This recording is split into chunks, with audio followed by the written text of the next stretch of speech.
Hello, good morning, नमस्कार। चलिए आइए हिस्ट्री की वीडियो को जहां हमने छोड़ा था वहां से कंटिन्यू करते हैं। अगर आपको याद हो तो लास्ट हम रिपन तक पढ़ गए थे। रिपन तक पढ़ा था यानी कि हमने 1880 से 1884 तक पढ़ा था। पिछली वीडियोस में अगर आपने नहीं देखी हो तो देख लीजिएगा। रिपन तक हम पढ़ गए थे। तो उसके बाद हम शुरू कर रहे हैं। अब हम शुरू करेंगे लॉर्ड डफरिन से। देखें कहाँ से भारत के वाइसराय, कहाँ से लॉर्ड डफरिन से शुरू करेंगे 1884 से 1888 तक। और इस वीडियो में हम करजन तक पूरा करेंगे यानी 1905 तक। तो चलिए इस वीडियो में शुरू करते हैं।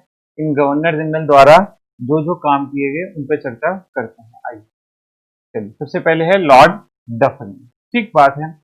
लॉर्ड डफरिन अपने दो तीन कार्यों के लिए जाना जाता है, जिनमें प्रमुख काम जो है वो है आपका ओंगल बर्मा युद्ध। ठीक है, डफरिन के समय ओंगल बर्मा युद्ध होगा और ओंगल बर्मा युद्ध जो होगा वो होगा तीसरा तीसरा ओंगल बर्मा युद्ध डफरिन के समय लड़ा गया। इससे पहले भी दो युद्ध लड़े जा चुके हैं, टोटल तीन युद्ध लड़े गए हैं। ओंगल बर्मा युद्ध जो है वो आप देख लीजिए कौन कौन से, मैं आपको बता देता हूँ।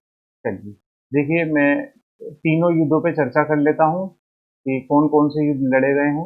चलिए देखिए, अगर जो मैं बात करूँ यहाँ पे प्रथम ओंगल वर्मा युद्ध, प्रथम ओंगल वर्मा युद्ध ये लड़ा गया था 1824 से 26 में। फिर लड़ा गया दूसरा द्वितीय ओंगल वर्मा युद्ध, ये लड़ा गया 1852 में। और जो तीसरा डफरिन के समय लड़ा गया ये लड़ा गया 1885 में। पहला ओंगल वर्मा युद्ध मैं आपको पढ़ा चुका हूँ। ठीक है, अगर आपको याद हो तो मैं मेन मेन बता देता हूँ। 1826 में यादवू की संधि के द्वारा ये युद्ध समाप्त हुआ था। कौन सी संधि थी? यादवू की संधि। इसमें वर्मा आपका पराजित हो गया था और अंग्रेज विजयी हुए थे। आपसे पूछे पहला क्वेश्चन ये बन जाता है, जब प्रथम ओंगल वर्मा युद्ध हुआ तो गवर्नर जनरल कौन था? तो आप बोलेंगे एम हर्स्ट था। ठीक बात है। एम हर्स्ट का काल 1823 से 1828 है, आप चेक कर लीजिएगा। दूसरा जब लड़ा गया तो तब थे आपके डलहौजी। डलहौजी का काल आपका 1848 से 1856।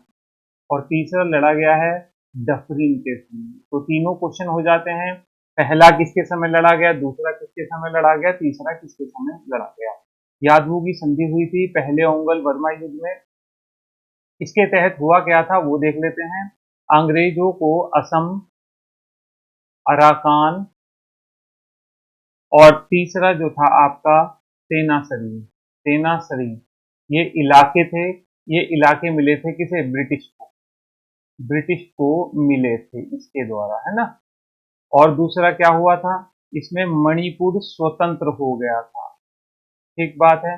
मणिपुर इस युद्ध में स्वतंत्र हो गया था, स्वतंत्र राज्य बना दिया गया था। ठीक है। 1 करोड़ रुपए ब्रिटिश सरकार ने युद्ध क्षतिपूर्ति के लिए दिया था। किसके लिए दिया था? युद्ध क्षतिपूर्ति के लिए कितना दिया था? 1 करोड़ रुपए दिया था। उसके अलावा वर्मा में क्या रखा गया था? वर्मा में ब्रिटिश रेजिडेंट रखा गया था। क्या रखा गया था? ब्रिटिश रेजिडेंट किसी युद्ध के बाद वर्मा की राजधानी में रखा गया था। ठीक बात है। और यहाँ पर एक संधि हुई थी। संधि को अगर जो मैं बात करूं वो संधि है रतनपुर की संधि। कौन सी संधि? रतनपुर की संधि। इसमें क्या हुआ था? इसमें ब्रिटिश सरकार को व्यापारिक सुविधाएं मिली थी। कौन सी सुविधा? व्यापारिक सुविधाएं मिली थी। वर्मा में मुक्त व्यापार की सुविधाएं मिल गई थी इस संधि के द्वारा, रतनपुर की संधि के द्वारा। ठीक है। ये प्रथम ओंगल वर्मा युद्ध था जो 1824 से 26 में लड़ा गया था। जब दूसरा ओंगल वर्मा युद्ध लड़ा गया था तो इसका कारण क्या था? इसका कारण था रतनपुर की संधि का उल्लंघन। रतनपुर की संधि का क्या हुआ था? उल्लंघन। उल्लंघन किसने किया? ब्रिटिश सरकार ने। ब्रिटिश सरकार ने इस संधि का अनुचित प्रयोग किया था। ठीक बात है। तो अनुचित प्रयोग करने के कारण ही युद्ध के ऐसे बादल बन गए थे कि डलहौजी ने लैम्बर्ट को भेजा। किसको भेजा था? लैम्बर्ट को भेजा था। कहाँ पे? वर्मा। कि भाई आप मध्यस्थता करो। लेकिन लैम्बर्ट बहुत जिद्दी आदमी था। लैम्बर्ट ना बहुत जिद्दी आदमी था, जिस कारण से इसने डलहौजी को भड़काया। इसने गोली भी चला दी थी वहां पे वर्मा में। ठीक बात है। डलहौजी को भड़काया और डलहौजी ने युद्ध कर दिया 1852 में, दूसरा ओंगल वर्मा युद्ध। और इस युद्ध में इन्होंने वर्मा का पीगू क्षेत्र छीन लिया था। पीगू क्षेत्र क्या कर लिया था? छीन लिया था वर्मा से। ठीक होगी बात, ये याद रखिएगा, दूसरा ओंगल वर्मा युद्ध। अब तीसरा ओंगल वर्मा युद्ध होने जा रहा है डफरिन से। ठीक बात है। देखिए, इस युद्ध के अगर जो कारण की बात करूं तो इस समय फ्रांस का प्रभाव बढ़ रहा था वर्मा पर। फ्रांस का प्रभाव कहाँ बढ़ रहा था? फ्रांस का प्रभाव वर्मा पर बढ़ रहा था।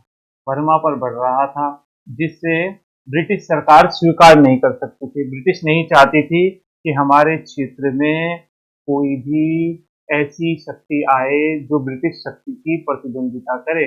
दूसरा, वर्मा जीतकर ब्रिटिश सरकार क्या चाहती थी? दक्षिण चीन क्षेत्र से सीधा संपर्क करना चाहती थी। दक्षिण चीन क्षेत्र से सीधा संपर्क स्थापित करना चाहती थी। इसीलिए भी ये लोग वर्मा को जीतना चाहते थे। ठीक बात है। तो युद्ध का तात्कालिक कारण क्या बना, मैं आपको बता देता हूँ। एक कंपनी थी जिसका नाम था बॉम्बे वर्मा ट्रेडिंग कंपनी। ये कंपनी थी ट्रेडिंग कंपनी। ठीक है। इस कंपनी ने बोला कि व्यापारिक सुविधाएं नहीं दे रहा वर्मा, और इसी के बहाने युद्ध छिड़ गया। ठीक होगी बात। इसी के बहाने क्या हुआ था? युद्ध छिड़ा। आप याद रखिएगा, मैं समझता हूँ आपको समझ आ रहा होगा, जो मैं बोल रहा हूँ उसको भी ध्यान दीजिएगा। ठीक है। तो देखिए, इस युद्ध के बाद वर्मा पराजित हो जाएगा। वर्मा का जो सम्राट होगा, सम्राट टीबू, उसे बंदी बना लेंगे। इस सम्राट जो टीबू होगा उसे बंदी बना लेंगे। ठीक है। और संपूर्ण वर्मा पर कब्जा कर लेंगे। अब वर्मा 1885 से 1937 तक ब्रिटिश भारत का हिस्सा रहेगा। ब्रिटिश भारत का हिस्सा रहेगा, याद रखिएगा, 1937 में से अलग कर हिस्सा रहेगा। तो ये अंतिम रूप से जब वर्मा ब्रिटिश नियंत्रण में आया है तो किसके समय आया है? आप देख सकते हैं, डफरिन के समय आया है। ठीक हो गई बात। चलिए, उसके बाद नेक्स्ट चलता हूं मैं, आइए मेरे साथ। डफरिन के और क्या क्वेश्चन हो सकते हैं? देखिए, डफरिन के समय भारतीय राष्ट्रीय कांग्रेस की स्थापना हुई थी। कांग्रेस की स्थापना हुई थी 1885 में। ठीक होगी बात। संस्थापक आप जानते हैं एलन ऑक्टेवियन ह्यूम थे, एओ ह्यूम। ठीक बात है, आप जानते हैं एओ ह्यूम जो है कौन है? संस्थापक हैं भारतीय राष्ट्रीय कांग्रेस के। कुछ लोग पता है क्या बोलते हैं? बोलते हैं ह्यूम को सलाह किसने दी थी कि कांग्रेस की स्थापना करिए? सलाह डफरिन ने दी थी कि ऐसी संस्था बनाओ जिससे ब्रिटिश सत्ता के विरुद्ध होने वाले विद्रोह को नियंत्रित किया जा सके। ठीक होगी बात। तो याद रखिएगा, कांग्रेस की स्थापना में ह्यूम के साथ में डफरिन ने भी प्रमुख भूमिका निभाई थी। ये भी एक क्वेश्चन हो जाता है। इसके अलावा और क्या किया था इसने? देखिए, कांग्रेस का 1886 में कलकत्ता में सम्मेलन हुआ। कलकत्ता में क्या हुआ था? सम्मेलन सम्मेलन हुआ था, कांग्रेस का दूसरा सम्मेलन। ठीक है। तो इस सम्मेलन में डफरिन ने भोजन दिया था, उद्यान भोज दिया। ठीक होगी बात। बाकी डिटेल तो हम कांग्रेस की स्थापना पढ़ाएंगे, तब हम पढ़ेंगे। और डफरिन का क्या क्वेश्चन है? डफरिन ने कांग्रेस को पता है क्या कहा था? कहा था सूक्ष्मदर्शी अल्पसंख्यक लोगों का संगठन है ये। ठीक है बात है, लोगों का प्रतिनिधित्व करती है। ये डफरिन ने कांग्रेस के बारे में कहा था, करती है कि मुट्ठी भर लोगों का जन आधार है कांग्रेस का। ये बोला था डफरिन ने, कांग्रेस की आलोचना की थी। तो याद रखिएगा, ये भी एक क्वेश्चन है, पेपर में कभी आ जाता है। चलिए, अब मैं नेक्स्ट चलता हूँ, आ जाइए। नेक्स्ट है लॉर्ड लैंसडाउन। लॉर्ड लैंसडाउन के दो क्वेश्चन प्रमुख रूप से याद किए जाते हैं। एक तो 1892 का भारत परिषद अधिनियम लैंसडाउन के समय पास हुआ था। भारत परिषद अधिनियम किसके समय पास हुआ था? लैंसडाउन के समय। ये मैं आपको पिछली वीडियो में पढ़ा चुका हूँ। भारत में ब्रिटिश राज्य के अधीन प्रशासनिक विकास, आप पीछे जाकर के देख लीजिएगा, ठीक है, 1892 का अधिनियम। और दूसरा 1891 में लैंसडाउन के समय ही दूसरा कारखाना अधिनियम भी पारित हुआ था। ठीक बात है, कौन सा अधिनियम? कारखाना अधिनियम, इसी के समय हुआ था। इसमें जो प्रमुख सिफारिशें थी उस पर मैं चर्चा कर लेता हूँ। क्या क्या हुआ था इस कारखाने अधिनियम में? इसमें एक तो महिलाओं के लिए काम के 11 घंटे निश्चित किए गए। तो कितने? 11 घंटे निश्चित किए गए। इंपॉर्टेंट हो जाता है, याद कर लीजिएगा, ठीक है। और दूसरा, अब मैं आपको एक चीज और बता दूं, अगर ये तो दूसरा है, पहला कब हुआ था? पहला 1881 में प्रथम कारखाना अधिनियम आया था रिपन के समय। ठीक बात है, प्रथम कारखाना अधिनियम किसके समय आया था? आपको याद हो तो रिपन के समय आया था। ये दूसरा कारखाना अधिनियम है। इसमें क्या किया गया था? इसमें बच्चों की आयु 7 साल फिक्स की गई थी। 7 साल से कम आयु के बच्चों को कारखानों में नहीं लगाया जाएगा। अब दूसरे में क्या किया गया? दूसरे में बच्चों की जो न्यूनतम आयु है वो 9 साल कर दी गई। कितनी कर दी गई? न्यूनतम आयु 9 साल कर दी गई। ठीक है, तो याद रखिएगा, 9 साल दूसरे अधिनियम में कर दी गई थी। साथ ही बच्चों को रात में काम करने पर प्रतिबंध लगाया था कि रात में कार्य करने पर क्या लगाया था? प्रतिबंध लगाया। ठीक है, याद रखिएगा ये। तो ये क्वेश्चन हो जाते हैं लॉर्ड लैंसडाउन के समय के, जिन्हें आपको याद कर लेना। ठीक हो गई बात? चलिए, इसके बाद नेक्स्ट चलता हूँ। तीसरा है लॉर्ड एल्गिन। एल्गिन 1894 से 1899 तक रहे थे। पहले तो इनका एक फेमस कथन है जिससे आपको इसकी विचारधारा समझ आ जाएगी।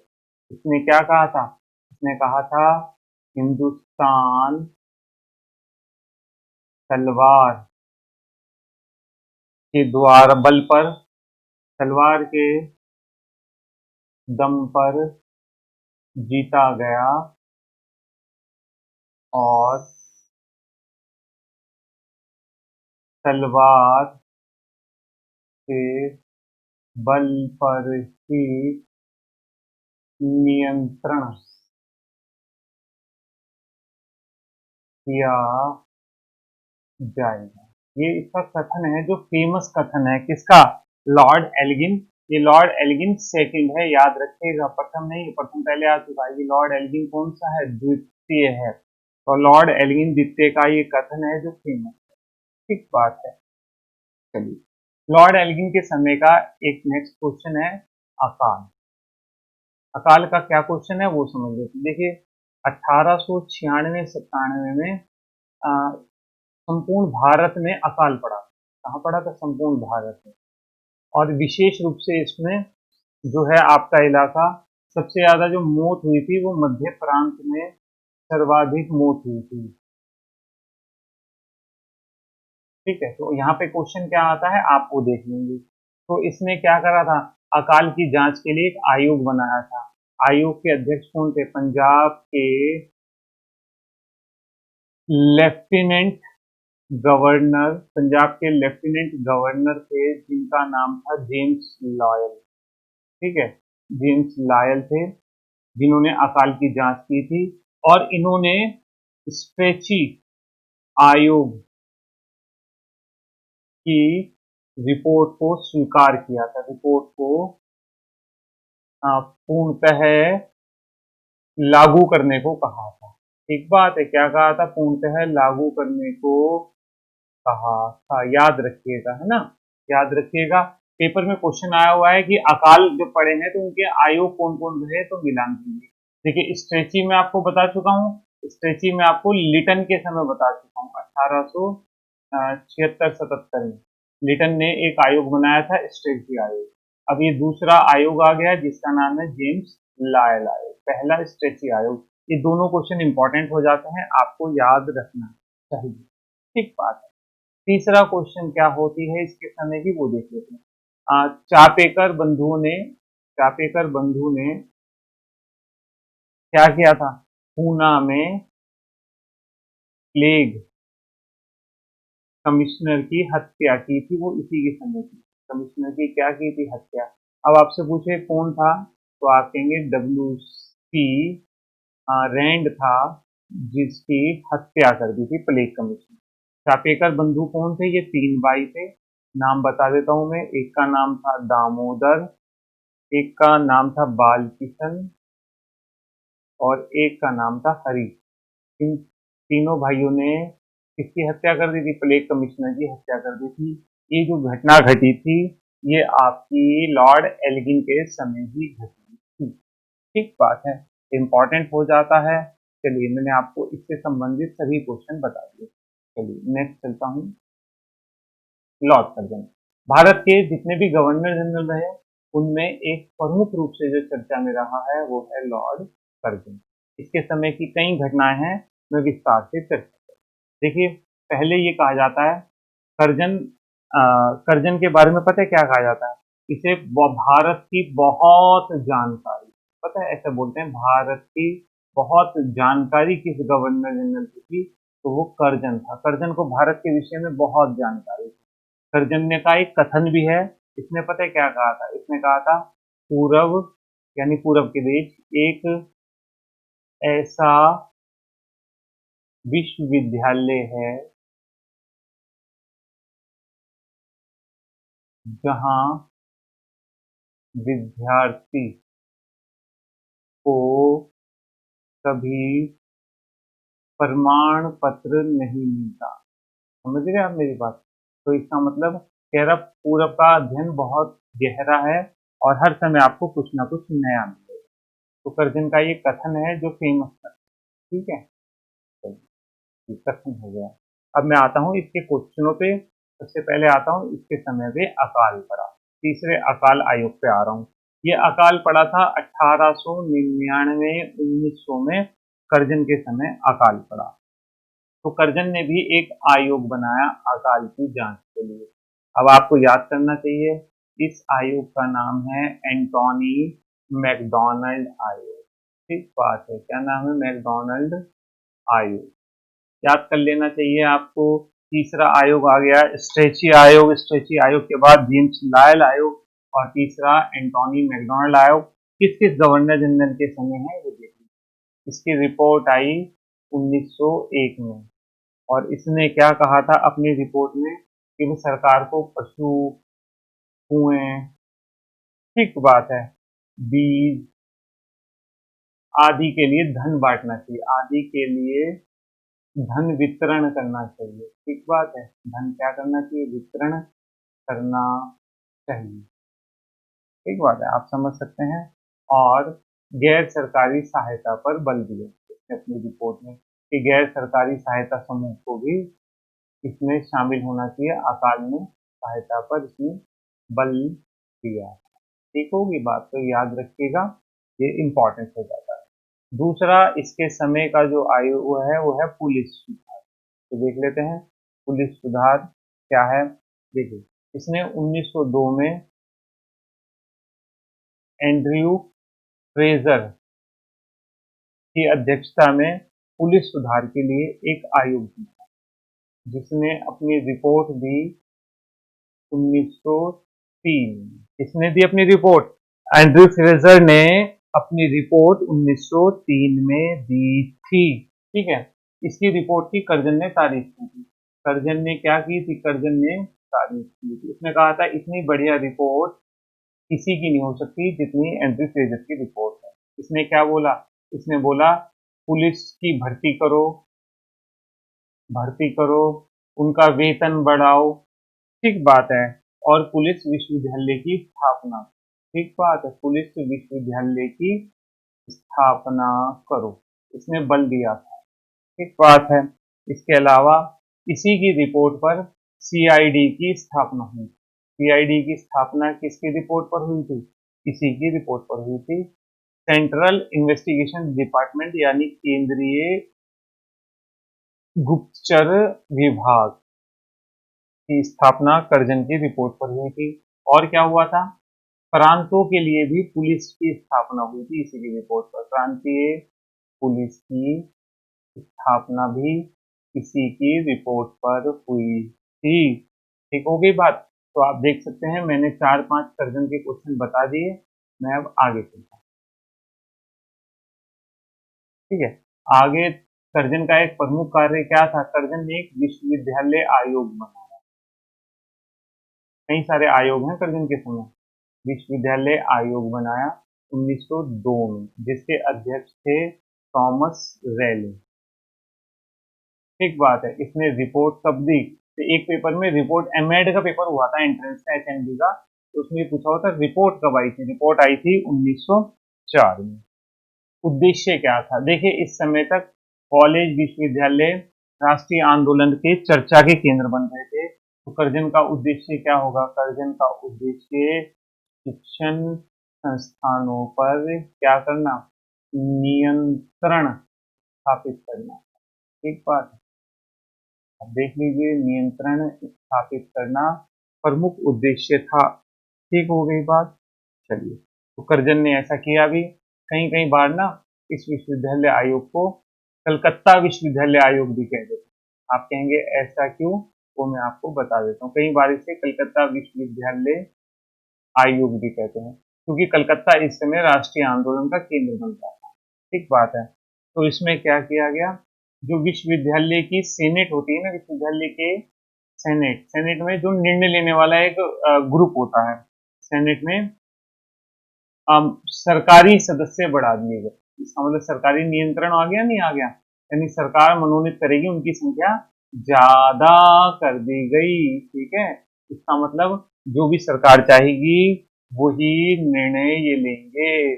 और साथ ही साथ सेनेट जो भी बिल पास करेगी, सेनेट के प्रस्ताव को गवर्नर जनरल क्या कर सकता था? गवर्नर जनरल वीटो कर सकता था, यानी कि रोक सकता है। तो आप समझिए कैसे नियंत्रण स्थापित किया है इस आयोग के द्वारा, जिसके अध्यक्ष थे थॉमस रेले। ठीक होगी बात। चलिए, कर्जन के समय का चौथा जो है, मैं चलता हूं, वो है सिंचाई आयोग। कौन सा है? सिंचाई आयोग। आप देख लीजिए, ये सिंचाई आयोग बनाया 1901 में। इसके अध्यक्ष जो थे वो थे कॉलिन स्कॉट। कौन थे इसके अध्यक्ष? कॉलिन स्कॉट थे। सिंचाई आयोग के अध्यक्ष, इनका पूरा नाम था कॉलिन स्कॉट मैनक्रीफ। ठीक हो गई बात। इसकी रिपोर्ट आई तो इसने कहा था सिंचाई हेतु धन बढ़ाया जाए। ठीक बात है, सिंचाई हेतु क्या हो? धन बढ़ाया जाए, इसने अपनी रिपोर्ट में कहा था। इसी आधार पर क्या हुआ था कर्जन के समय? कर्जन के समय झेलम नहर बनी थी। कर्जन के, झेलम नहर बनी कर्जन के समय। ठीक बात है, तो याद रखिएगा। और चिनाब नहर आदि नहरों का काम शुरू हुआ, आदि कार्य भी शुरू हुए कर्जन के समय। तो याद रखिएगा आप। ठीक है, इसके अलावा और क्या हुआ था? इसके अलावा इंपीरियल एग्रीकल्चर डिपार्टमेंट बना था। ठीक बात है, कर्जन के समय एग्रीकल्चर डिपार्टमेंट किसके समय बना था? कर्जन के समय ही बना था। इंपीरियल साम्राज्यी कृषि विभाग की स्थापना कर्जन के समय ही हुई थी। और क्या क्वेश्चन है कर्जन के? चलिए आगे देख लेते हैं। ठीक है, इसमें एक और क्वेश्चन देख लेते हैं। देखिए, रेलवे। रेलवे के सबसे पहले तो कर्जन ने क्या करा? इंग्लैंड से बुलवाया रेलवे के विकास के लिए। किसे बुलवाया? थॉमस रॉबर्टसन को बुलवाया। किसको बुलवाया? थॉमस रॉबर्टसन को रेलवे के विकास के लिए बुलवाया था। ठीक है, अब थॉमस रॉबर्टसन ने क्या सुझाव दिया? इसने रेलवे बोर्ड के गठन का सुझाव दिया था, के गठन का सुझाव दिया। किसने दिया? ये आपके थॉमस रॉबर्टसन ने दिया। और एक क्वेश्चन और बता दूं, सर्वाधिक रेल लाइन कर्जन के समय बिछी थी, है ना? इसी समय, इसी समय का मतलब हम कर्जन पढ़ रहे हैं ना, तो इसी समय बिछाई गई। याद रखिएगा, क्वेश्चन बनता है। ठीक हो गई बात। और क्या क्वेश्चन है वो देख लेते हैं। और इस समय देख लीजिए, 1899 में यह घोषणा की गई कि अंग्रेजी पाउंड भारत में चलने लगा, भारत में स्वीकार्य बनाया गया। आप जानते हैं, भारत में स्वीकार्य। और पता है क्या, एक पाउंड, ऐसे होता है ना, एक पाउंड बराबर 15 रुपए मूल्य निश्चित किया गया। ठीक है, याद रखिएगा, लंदन का है ना पाउंड, एक पाउंड बराबर 15 रुपए निश्चित किया गया था। और भारत को गोल्ड स्टैंडर्ड पे भी रखा गया, करजन के पे रखा गया गोल्ड स्टैंडर्ड, यानी स्वर्ण प्रमाण पर रखा गया करजन के समय। याद रखिएगा आप। ठीक हो गई बात। चलिए, उसके बाद देखिए, सेना सुधार, सैन्य सुधार के लिए किसे अपॉइंट किया गया? अपॉइंट किया गया लॉर्ड किचनर को। आप कहेंगे किचनर कौन है? किचनर इस समय मुख्य सेनापति था भारत में, ब्रिटिश। ठीक बात है। तो लॉर्ड किचनर को द्वारा सैन्य सुधार के लिए, ठीक है, अपॉइंट किया गया। इसने क्या करा? इसने भारतीय सेना को 2 कमान में बांट दिया गया। भारतीय सेना को एक उत्तरी कमान और एक दक्षिणी कमान। ये किचनर की रिपोर्ट पर ही भारत की सेना को 2 कमान में बांटा गया था। उत्तरी कमान का हेडक्वार्टर जो बनाया गया था वो बनाया गया था मरी में, और दक्षिणी कमान का जो बनाया गया था वो बनाया गया था पुणे में। ठीक बात है। और प्रत्येक बटालियन के लिए एक और काम किया गया था। प्रत्येक बटालियन के लिए ट्रेनिंग होती थी। ट्रेनिंग का नाम पता है क्या रखा गया? Kitchener test. ट्रेनिंग का नाम क्या रखा गया? Kitchener test. प्रत्येक बटालियन के लिए फिक्स कर दिया गया किचनर टेस्ट। याद रखिएगा। ठीक हो गई बात, ये याद रखिएगा। इसके अलावा और क्वेश्चन देखते हैं क्या है करजन के। चलिए देखते हैं।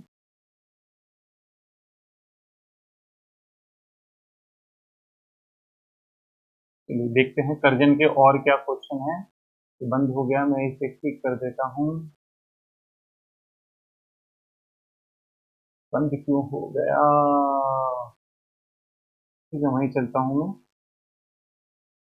करजन के और क्वेश्चन देख लेते हैं। चलिए मैं आता हूँ, यहाँ पे आ रहा हूँ। करजन के और क्वेश्चन कौन कौन से रह गए वो देख लेते हैं। ठीक है, बहुत सारे क्वेश्चन रह गए हैं अभी तो मुझे वो सारे बताने पड़ेंगे। देखिए, करजन के समय एक कलकत्ता निगम अधिनियम भी पारित किया। क्या पारित किया गया था? कलकत्ता निगम अधिनियम। ये भी किसके समय का है? करजन के समय का है। इसमें क्या किया गया? देखिए, जो लॉर्ड रिपन था ना, उसने नगर निगम अधिनियम पारित करके स्वतंत्रता दी थी। लेकिन करजन ने क्या करा? नगर निगम पे सरकारी नियंत्रण बढ़ा दिया। ठीक है, याद रखिएगा, करजन ने सरकारी नियंत्रण बढ़ा दिया। किस पर? नगर निगम पे, कलकत्ता नगर निगम। इसके अलावा करजन के और क्या काम है?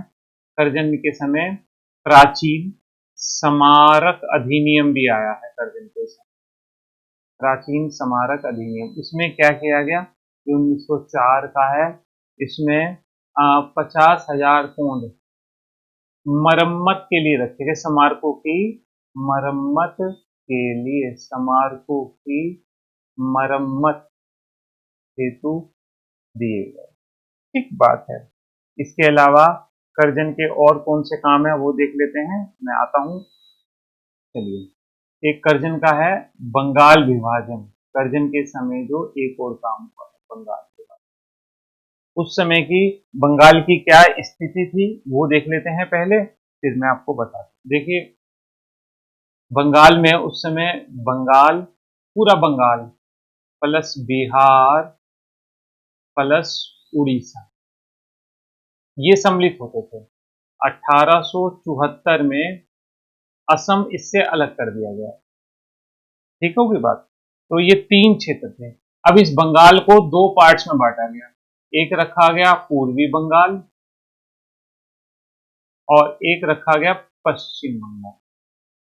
ठीक बात है। तो देखिए, पूर्वी बंगाल को असम के साथ मिलकर के ये बना दिया गया नया प्रांत, और पश्चिमी बंगाल को बिहार और उड़ीसा के साथ मिला करके एक ये बना दिया गया नया प्रांत। तो आप देख सकते हैं ये था बंगाल विभाजन, बंगाल को दो भागों में बांटा गया। ये वाला जो इलाका था ये जानबूझ करके ये मुस्लिम बहुल इलाका था, और ये वाला इलाका था ये हिंदू बहुल इलाका। ठीक बात है, ये विभाजन जानबूझ के किया गया था। कारण बताया गया था कि प्रशासनिक कारण, लेकिन वास्तव में मैंने आपको बताया ना, आप देखिए बार बार कलकत्ता अधिनियम आ रहा है, कलकत्ता नगर निगम आ रहा है, विश्वविद्यालयों पर नियंत्रण लगा रहे हैं। कारण क्या है, इस समय बंगाल जो है राष्ट्रीय आंदोलन का गढ़ बनता जा रहा था। तो उस राष्ट्रीय आंदोलन और हिंदू मुस्लिम एकता को तोड़ने के लिए ही बंगाल विभाजन किया गया था। इसकी जो घोषणा हुई थी, डेट आ जाती है पेपर में, 20 जुलाई 1905 को हुई थी घोषणा। और लागू कब से होना था, लागू होना था 16 अक्टूबर 1905 से लागू होना था। पेपर में ये डेट भी आएगी। ठीक है, अब इसी बंगाल विभाजन के विरुद्ध भारत में एक आंदोलन चलेगा जिसका नाम होगा बंग भंग आंदोलन। ठीक बात है, बंग भंग आंदोलन के साथ ही जुड़ जाएगा आपका स्वदेशी आंदोलन। ठीक होगी बात, याद रखिएगा। ये राष्ट्रीय आंदोलन में हम पढ़ेंगे, स्वदेशी आंदोलन बंग भंग के साथ ही जुड़ जाएगा। चलिए, इसके अलावा कर्जन के और क्या क्वेश्चन हैं वो देख लेते हैं। मैं यहाँ पर लिख देता हूँ जिससे आपको दिखेगा। ठीक है, चलिए, कर्जन की विदेश नीति का क्वेश्चन। ठीक बात है, विदेश नीति का क्या क्वेश्चन है वो आप देख लीजिए। देखिए, 1893 में समझौता हुआ, 93 में समझौता हुआ। समझौता किस किस के बीच हुआ था, चीन प्लस ब्रिटिश। ठीक बात है, चीन और ब्रिटिश के बीच हुआ था। क्या हुआ था समझौता, समझौते के तहत तिब्बत में ब्रिटेन चीन के माध्यम से व्यापार करेगा। ठीक है, यानी ब्रिटेन को तो व्यापार करना है, अब उसके लिए चीन को सर्वे सर्वा मान लिया गया। इसका मतलब क्या है, इसका मतलब है ये माना गया कि तिब्बत के ऊपर किसका कब्जा है, तिब्बत के ऊपर चीन का कब्जा है, ये माना गया। तो तिब्बत में इसी के कारण दलाई लामा के नेतृत्व में विरोध शुरू हुआ। किसके नेतृत्व में, दलाई लामा के नेतृत्व में विरोध शुरू हुआ कि हम चीन के अधीन नहीं हैं। और दलाई लामा ने किससे संधि की, दलाई लामा ने रूस से संधि। अब रूस का प्रभाव तिब्बत में बढ़ा, ये बात ब्रिटेन को चुभ गई। ठीक बात है, ब्रिटेन को चुभ गई, और ब्रिटेन ने क्या करा, ब्रिटेन ने अपने एक व्यक्ति जिसका नाम था 1903 में, ब्रिटिश कर्जन ने 1903 में यंग हस्बैंड के नेतृत्व में, इसके नेतृत्व में, यंग हस्बैंड के नेतृत्व में, कहां पर, तिब्बत पर चढ़ाई कर दी। नेतृत्व में किस पर चढ़ाई कर दी, तिब्बत पर चढ़ाई कर। देख रहे हैं आप, तो परिणाम क्या हुआ, तिब्बत पराजित, तिब्बत पराजित हुआ। और क्या हुआ उसके बाद, उसके बाद ब्रिटेन को तिब्बत में सड़क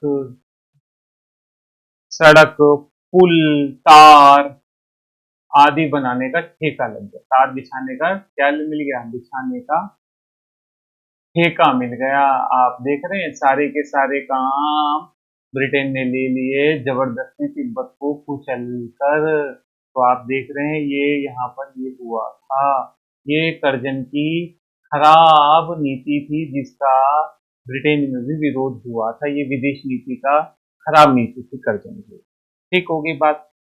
इसके अलावा एक क्वेश्चन और है वो मैं बता देता हूँ, इसे डिलीट कर रहा हूँ मैं, आप देख लीजिएगा। मैं डिलीट कर रहा हूँ, लास्ट करना है फिर, चलिए डिलीट कर दूं, कर रहा हूँ। देखिए अब लास्ट क्या है वो देख लेते हैं।